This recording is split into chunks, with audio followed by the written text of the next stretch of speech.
I was a kid, a young child, and even as recently as a few years ago, it would come and go, but I was fascinated by death. I should say that when I was a kid, it also feared me. It was a fear for me. I used to come home from school crying every day just because I didn't know what happened when he died, or I couldn't get over the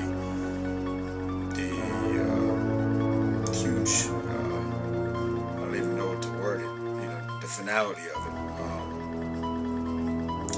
And I think it's really helped me live my life in my own way, because death is part of life, and that's something that's always been on my mind. I don't know why.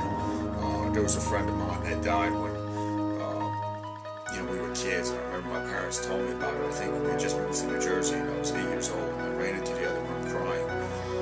And that's when it hit me that, we got a limited amount of time. So something from one of my books, guys. Death is an organic, integral part of life, and it is very friendly to life. Without it, life cannot exist.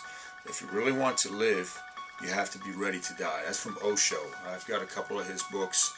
He was an Indian mystic, but that's something 50 Cent talked about in his book as well.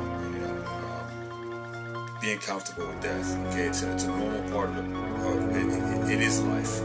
Okay, and if we look at animals, they don't fear death. All right.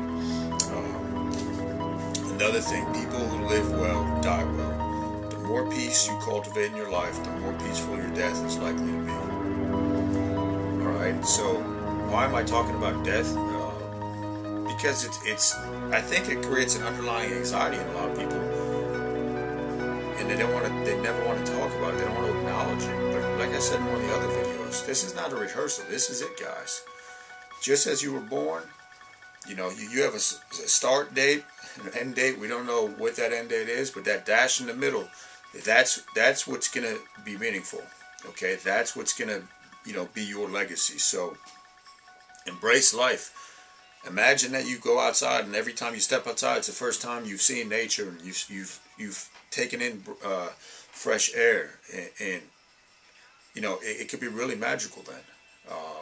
There's a lot of miracles around us that we just don't acknowledge.